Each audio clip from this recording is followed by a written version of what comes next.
Desde la Azotea, un podcast de José Ruiz para Goli Neuromarketing. Bienvenidos a una nueva edición desde la Azotea, esta vez en una azotea, en la azotea o en la terraza del Vicky Euronueva, un edificio del Parque Tecnológico, es decir, estamos muy cerquita de las oficinas de Goli, pero también muy cerquita de nuestro invitado, que aunque venga de Sevilla, también tiene relación con el Parque Tecnológico. David Acosta, CEO de IN, bienvenido a la azotea. Un placer estar aquí, muchas gracias por la invitación. Gracias a ti. Bueno, David, tú eres el CEO de IN, como hemos dicho, eres también profesor universitario, si mal informado no estoy. Estás bien informado. Oye, cuéntame, a mí siempre me llama la atención eso, la gente que tiene doble papel. ¿Qué fue primero, lo de profesor, lo de agencia o a la vez? Fue primero lo de agencia y luego lo de profesor, aunque en realidad la parte docente, investigadora siempre la he tenido ahí. Yo cuando acabé la carrera, casi que justo después empecé a hacer los cursos de doctorado y me metí en ese tema, mientras en paralelo iba estudiando otros temas y comenzando con primeros proyectos y trabajando por cuenta ajena para otras empresas. Así que, aunque realmente empecé a dar clases oficialmente, más allá de colaboraciones puntuales, cuando ya llevaba pues unos 5 años ya con la agencia montada, es decir, que llevo ya 10 años de profe universitario, que me siento ahora bastante pureta de decirlo, fue después la universidad y primero la agencia. Cuéntame, hace 15 años, ¿cómo es ese germen? A mí siempre me gusta saber qué es eso que despierta en alguien para decir, venga, voy a ello y voy a montar una empresa, en tu caso IN, en tu caso una agencia. Pues a ver, todo lo contrario de lo que explicas en un plan de empresa o en cualquier programa de emprendimiento.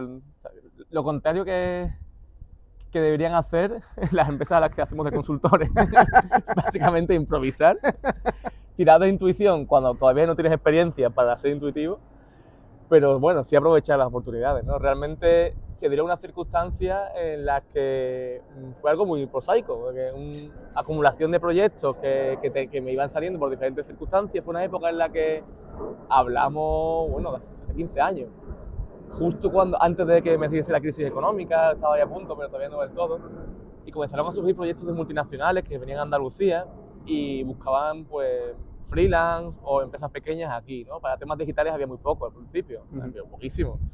Así que así fueron surgiendo oportunidades, más clientes propios que teníamos, así que decidí, bueno, sumar a esa cartera la empresa para la que yo trabajaba, que se convirtió en cliente mío, y cuando me di cuenta tenía un montón. Así que llamé a un amigo y le dije, no puedo con esto. De pronto ya tenías una empresa. Claro, tenía lo más importante, que es el negocio, ¿no? El negocio pequeñito, lógicamente, pero tenía un montón de proyectos y amigos que bueno, que compartíamos una visión, que sí, ahí se veía una visión, que era intentar hacer lo más parecido que estaban haciendo agencias potentes, creativas y digitales, boutique y también agencias fuera de España y quizás Madrid y Barcelona, hacerlo en Andalucía, ¿no? Y sigue siendo un poco una pulsión que mantenemos hoy día más fuerte que nunca, porque no nos queríamos ir, por un motivo muy sencillo, porque nos gusta vivir aquí, pero no queremos renunciar a otra forma de vida que es nuestra profesión. Pues cómo poder aunar ambas cosas, pues creando tu negocio en tu tierra. Y desde entonces, bueno, ya le hemos ido dando un poquito más de estructura, de sentido, pero on the fly, y han pasado 15 años. Y te iba a preguntar por los próximos 15, o sea, ya me has contado cómo surge ese germen y un poco así a vista de pájaro el resumen de los 15 años, pero oye, ¿y los 15 que vienen? Pues los 15 bueno, que espero que vengan muchos más de 15, pero te pregunto bueno, por los 15 yo por ahora, próximos. con 15, ya, en fin, iba a decir que estaré jubilado, ni de lejos, ni de lejos, pero pues bueno, yo espero que los siguientes 15 sean como mínimo igual de apasionantes que estos y espero que radicalmente diferentes. No porque los 15 que hemos vivido hayan estado mal, que para nada, sino porque, bueno, si uno trabaja en el mundo de las agencias es porque nos gusta aprender constantemente, ¿no? Y tener estímulos de un lado y de otro. Entonces repetir incluso errores no está bien, ¿no? A mí me encanta acumular errores que sean nuevos. Repetir los mismos. Ya empiezan a pesar. Sí. Y en esa línea, pues bueno, llevamos además ya un par de años arrancando un plan estratégico que también queremos que nos sitúe en un entorno diferente y sobre todo escuchando activamente lo que el mercado necesita y lo que los clientes requieren.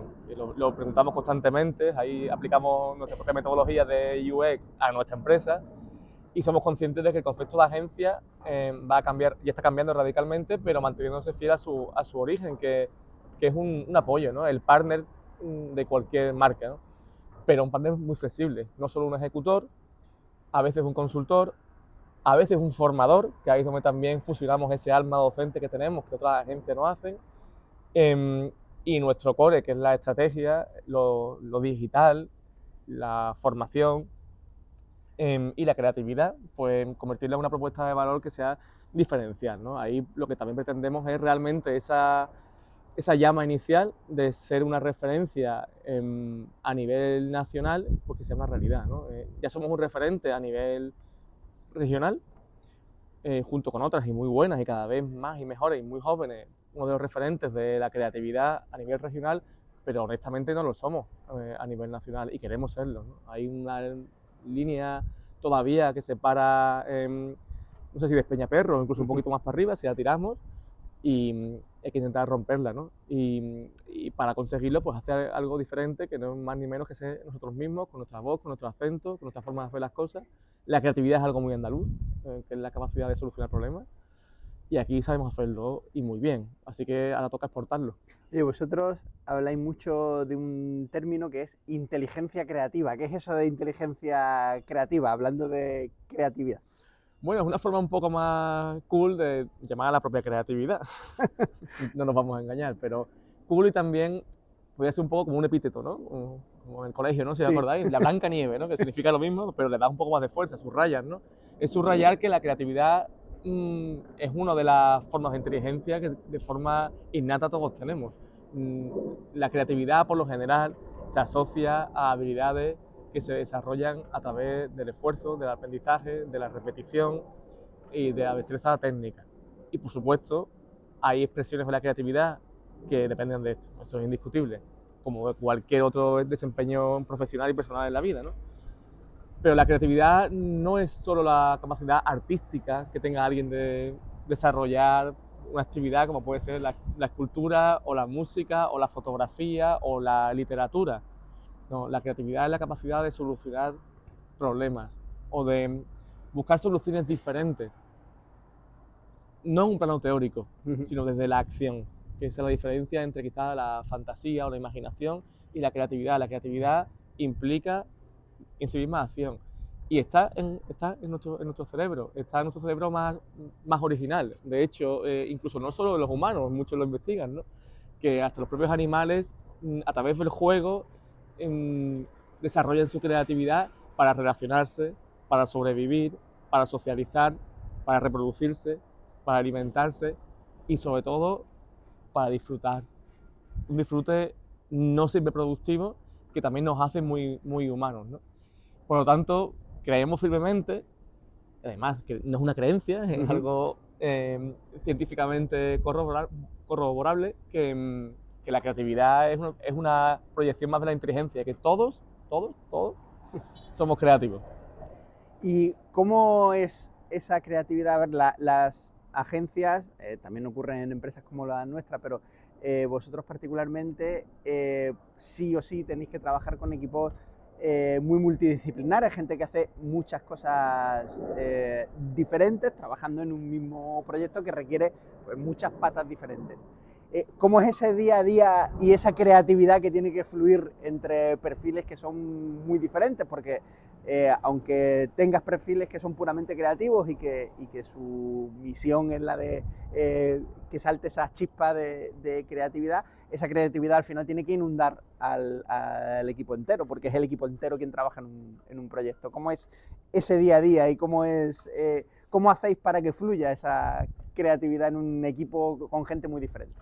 Pues es de todo menos aburrido y sobre todo tremendamente estimulante y requiere un aprendizaje diario, mucha flexibilidad y mucho estudio. Hoy día la gestión de las personas es el core de cualquier compañía. Ha cambiado mucho el panorama. Antes las personas al entrar por la puerta de la oficina, digamos que adoptaban unos roles que iban por encima de su identidad, ¿no? Asumían la identidad de trabajador, lo cual permitía un tratamiento mucho más normalizado, más estandarizado, más controlable. eso ya se ha roto porque ya a veces no hay ni siquiera oficina por la que entrar, ¿no? Eso se ha roto. Y en un entorno creativo, todavía más. Y en un entorno creativo como el de IN, en el que defendemos desde la acción que todos somos creativos, pues todavía más, porque los creativos cuyo trabajo, y tú lo has dicho perfectamente, está asociado a la producción de ítems o productos creativos, van de la mano de todos aquellos que utilizan la creatividad como herramienta, aunque la producción de esa creatividad no sea creativa. Y va desde administración a un ejecutivo de cuentas, a, por supuesto, alguien que desarrolla negocios. Todas las personas aplican su creatividad para lograr sus objetivos. Claro, esto puede generar una lucha de egos, porque los creativos pueden entender que su dominio está siendo... Están cediendo su territorio. Cediendo su territorio. Es todo lo contrario, están dominando el mundo. Están dominando el mundo y claro, para dominar el mundo pues tenemos que también evangelizar y adoptar al resto que también se suman a nuestra causa. Obviamente nosotros somos conscientes de que el talento se premia, que aunque la creatividad es algo innato, hay que desarrollarla y que no todo el mundo la desarrolla por igual o con el mismo acierto o está en el sitio adecuado, en el proyecto adecuado. Por lo tanto, tenemos una visión muy meritocrática de cómo trabajamos a las personas, pero es complejo porque en esta ecuación también entran los clientes y también entran los colaboradores. Y hay que ser humilde y entender que a veces un cliente no solo es, por supuesto, el máximo experto en su producto, que eso es indiscutible, sino que a veces puede dar pautas de tu ámbito tremendamente valiosas y viceversa. Esto aumenta la red de valor, pero también la complejidad humana. Por lo tanto, es un reto muy desafiante, complicadete, porque hay veces que se dan situaciones complejas que hay que saber gestionar, pero tremendamente satisfactorio, porque hoy día se requiere flexibilidad en las estructuras de las compañías. Los proyectos cambian constantemente, de lugar, de sector, de duración, de complejidad. Es muy difícil tener patrones. La escalabilidad la buscamos todas las compañías, pero es difícil crear productos que, como un guante, encajen en todo el mundo. En todos, ¿no? Y además, en cierta medida, si fuera así, en nuestro caso se perdería ese valor o el motivo por el que estamos aquí, ¿no? Pero eso hace que todo sea mucho más complejo, porque es más dinámico y porque todos los elementos entre sí están interconectados. No es como un sudoku que se mueve en 3D constantemente, ¿no? Hay que asumir que no se puede controlar, pero sí darle a ese caos una cierta visión, un cierto orden, para que todos entendamos que es la parte consustancial. Y cuando entramos en momentos de conflicto, porque siempre hay conflicto, y es algo que todos evitamos, y es un error. Hay que entender que el conflicto es parte consustancial de la naturaleza humana y más de las empresas. Otra cosa es que el conflicto no se sepa gestionar bien, pero en los conflictos es donde anidan las oportunidades, ¿no? Porque es cuando la gente se muestra tal y como es. Esos conflictos hay que saber gestionarlos para que precisamente se conviertan en oportunidades y no en problemas. Y oye, me ha llamado la atención, decías lo de que cada persona esté en el sitio donde debe, en el sitio adecuado. ¿Cómo se hace eso en un mundo en general tan cambiante, pero en particular tan diferente como el de las agencias, en el que no hay dos proyectos iguales, y aunque dos empresas se pueden parecer en los objetivos o se pueden parecer en que son del mismo sector, pero el proyecto que haces para ellos no se parecen en nada y encima la gente que tienes dentro no solo no se parece, sino que tiene que adaptarse a los objetivos del cliente y encima estar a gusto con lo que hace. ¿Cómo se gestiona eso? O sea, es una súper pregunta total. Yo creo que haciendo lo más complicado, lo que más nos cuesta a todos, que es renunciar. Renunciando a todo lo que no es tu core y creando una estructura, proceso, valor principalmente humano en el core. Y alrededor tejer elementos mucho más flexibles que sean dirigidos por este core, coordinados por este core, pero que puedan ser modificados lo suficiente. Es verdad que el talento tendemos a pensar que está asociado muchas veces a capacidades muy duras, pero por lo general las personas de talento suelen ser muy talentosas en diferentes cosas, ¿no? En diferentes ámbitos, especialmente cuando se dedican a un sector, ¿no? Dentro de más o menos unos límites, ¿no? Por lo tanto, a veces hay que renunciar a parte del talento de las personas, ¿no? A mí me pasa incluso personalmente, ¿no? Al final llevo ya un montón de años en dos etapas diferentes como director general de la empresa realmente mi ADN es la dirección creativa y la innovación, es donde yo me siento como pez en el agua. Sin embargo, dedico muchas horas a la gestión, ¿no? Gestión de personas, al management, ¿no? La parte más gerencial, muchas Excel, bueno, Google Sheets en nuestro caso. Y a veces hay en confianza miembros del equipo que me lo dicen, ¿no? David, pero tú tienes que estar en la parte creativa, que es donde tú más aportas, ¿no? Digo, ya, pero es que alguien tiene que hacer esto. Alguien tiene que hacer lo otro. Y todavía yo no he encontrado a alguien que no que lo haga mejor, porque eso hay muchísimos. Pero honestamente que podamos pagar ahora mismo y que el equipo lo pueda asumir como tal y que encaje en nuestra cultura. No es tan fácil, los cambios se hacen poquito a poco, ¿no? Y hay que renunciar. Bueno, pues yo tengo que renunciar en mi caso, y pongo mi ejemplo para que se entienda mejor, ¿no? Pues renunciar a una parte para poder aportar otra. Eso es lo que te da flexibilidad. No confundir el ser todoterreno con que esto sea un Frankenstein, pero no confundir la especialización con estructuras muy herméticas que no se adecuan a lo que hoy la realidad, al menos en el mundo de las agencias, nos está exigiendo. Hemos hablado de creatividad, hemos hablado de gestión y de personas, vamos a hablar de innovación, que yo sé que la innovación es un pilar importante para vosotros. ¿Cómo, de nuevo, en un mundo y en un sector tan diferente en el que dos proyectos no se parecen en nada, cómo hacéis partícipe de eso, de la innovación ahí? Bueno, la innovación es una evolución natural de la creatividad. En la innovación hay 1000 definiciones, ¿eh? No voy a entrar a confrontar definiciones porque todas tienen razón. Pero tal y como la interpretamos nosotros en IN, que fijaos si es importante la innovación en IN, que está en nuestro nombre, y además con una hipérbole, una tercera N, que es innovación orientada al negocio, es la acción de la creatividad, especialmente en entornos empresariales, ¿no? Cuando estamos en un entorno de negocio y activamos la creatividad es cuando emerge la innovación. Por supuesto, puede haber innovación en la gestión de las tareas del hogar, no me cabe la menor duda, y se puede llamar así. Nosotros la circunscribimos al ámbito de los negocios. Y es algo cultural. No solo aterriza en proyectos, que tenemos líneas de proyectos de I+D+I propias y colaboramos con otras empresas en este sentido, y eso nos ha permitido crecer un montón, situarnos en escenarios donde hemos conocido muchísimas empresas, personas, además del propio conocimiento y valor que nos ha dado estos proyectos, situarnos en otros ámbitos, que eso es lo más importante. Ya no es solo estos proyectos concretos, sino la exigencia constante de mejorar. En los proyectos, cuando hacemos el kick-off inicial, una de las variables que medimos es la innovación / aprendizaje. De este proyecto tenemos que poder aportar algo nuevo o aportarnos algo nuevo. ¿En qué medida? Bueno, pues hay un semáforo y a veces más, a veces menos, pero, por ejemplo, lograr que algo tan básico como que un cliente, yo qué sé, si tiene que enviar unas contraseñas, en vez de hacerlo por email o por WhatsApp, pues utilice un sistema de gestión de contraseñas seguro, un cliente que viene de una cultura totalmente diferente, o un colaborador que necesita un brief muy detallado y trabaja siempre de forma ajena a su cliente, en este caso nosotros, se incorpore activamente a un proyecto como uno más y sienta que somos parte de un equipo, eso son innovaciones. Por lo tanto, en el I+D+I, la I pequeñita es importante, que tiene que ver con, ya vemos código fuente todos, ¿no? Que es muy importante, obviamente. Yo creo que la tecnología per se es un valor, indiscutiblemente, pero ni toda la tecnología es innovación, ni toda la innovación es tecnología. Nuestra máxima es que siempre hay un punto de innovación y un punto de tecnología en todo lo que hacemos.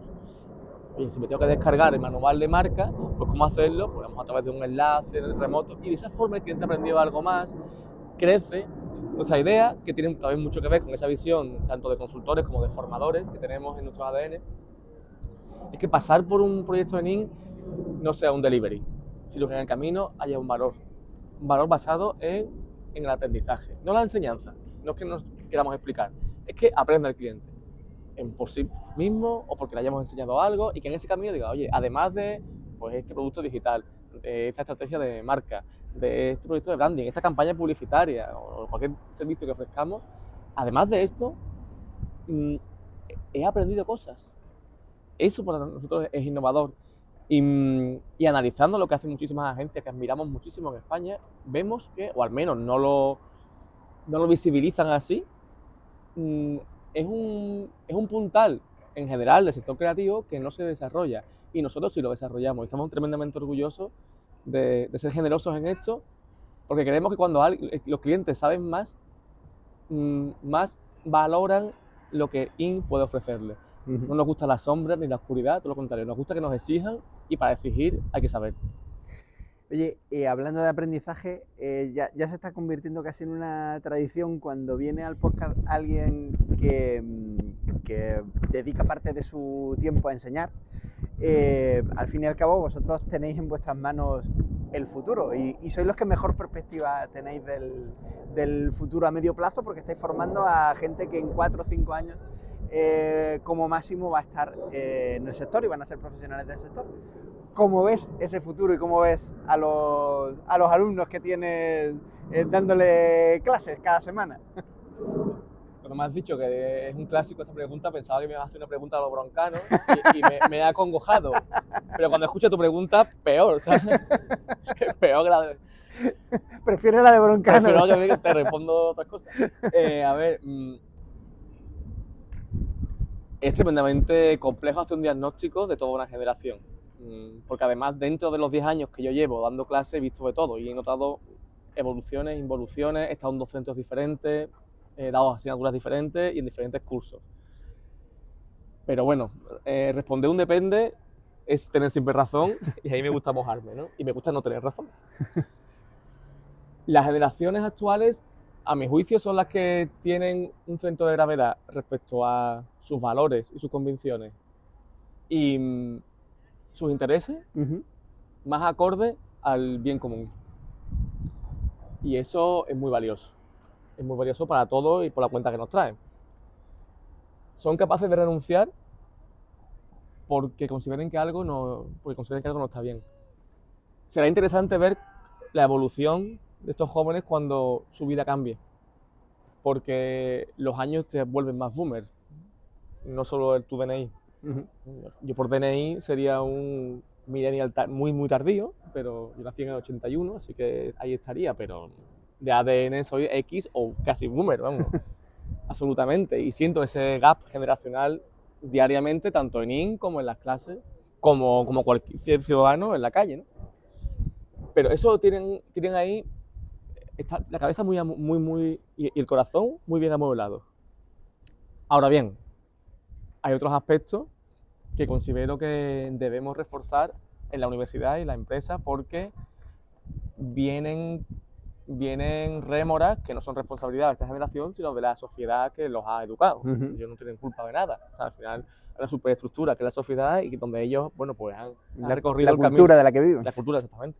Así es. Pero esa cultura ha sido una cultura que yo no soy sociólogo ni voy a jugar a serlo, pero bueno, entiendo que bueno, los padres también de hace 20, 30 años, pues tienen su momento mágico y su momento pues más grises, ¿no? Como todas las generaciones, como todos los que somos padres. Y es verdad que la gestión del sacrificio, de la disciplina, del esfuerzo, de la consistencia, de la estabilidad, de la lealtad, es algo que en la propia relación con el trabajo es muy diferente. Es muy diferente. Venimos de entornos muy vocacionales y sigue habiendo personas muy vocacionales, ¿eh? Pero la vocación hoy día por lo general se entiende como un anexo a tu prioridad, que es tu vida, y eso no es necesariamente malo, de hecho probablemente sea necesariamente bueno, pero claramente entra en conflicto con las estructuras anteriores que están construidas en torno a una idea vocacional donde tu vocación se desata tanto, o tu compromiso, o tus obligaciones. Yo lo voy a dejar en el terreno de la vocación, que me parece mucho más positivo, ¿no?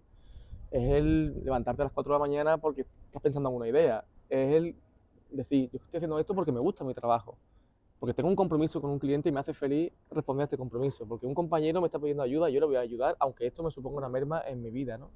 Mayor o menor, porque esto también es mi vida, ¿no? En un entorno precisamente hiperlíquido e incierto e inconsistente, sin embargo, estas generaciones ponen una frontera mucho mayor entre el trabajo y su vida, cuando cada vez es más complicado diferenciar trabajo de vida, ¿no? Y eso está tensando las relaciones en las empresas, precisamente en un momento en que las empresas pues, necesitan eficientar, requieren talento, es muy complicado desarrollar planes de carrera. Lo que le pasaba al sector tecnológico, tú lo conoces bien, históricamente, eso ya, digamos que Ha esa inundado el presa ha resto. explotado, sí, ha inundado, sí, exactamente, ese es el verbo, ha inundado al resto de sectores.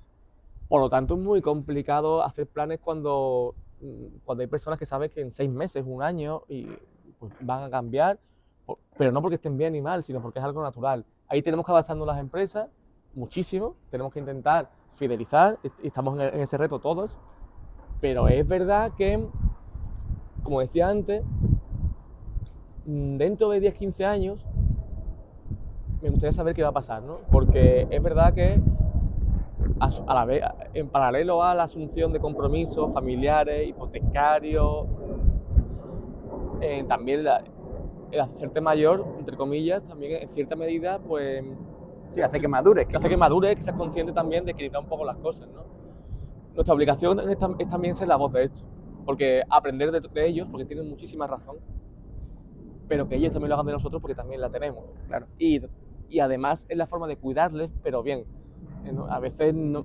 El cuidarles, no consentirles. Claro, no quiero parecer condescendiente, ¿eh? Cuando hablamos de un personaje de 30 años, pero que sí que es cierto que ahí puede haber igual que está viendo ahora un gran desalojo, ¿no? De los puestos de trabajo, ¿no? Una gran evasión, ¿no? De gente que está dejando los trabajos, pero porque sí. También puede ser que haya una tentación a nivel de búsqueda de talento de otras generaciones, porque los mayores cada vez vamos a ser mayores durante más años y con mejor salud y culturalmente y tecnológicamente más al día. No pensemos que alguien más joven es tecnológicamente más hábil que alguien menos. Por el mero hecho de ser joven, No, claro. sí. O sea, tener instalado TikTok o no te hace ser más diestro tecnológicamente.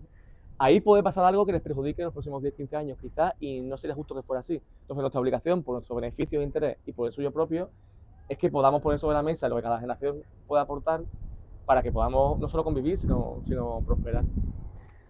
Pues David, muchísimas gracias por pasar por la azotea, un rato de charla interesante. Me alegra verte de nuevo, espero verte más Igualmente. y que coincidamos más. Y a todos los que nos oyen y nos ven, pues nos vemos el mes que viene en una edición nueva, en una edición más desde la azotea. Muchas gracias. Gracias.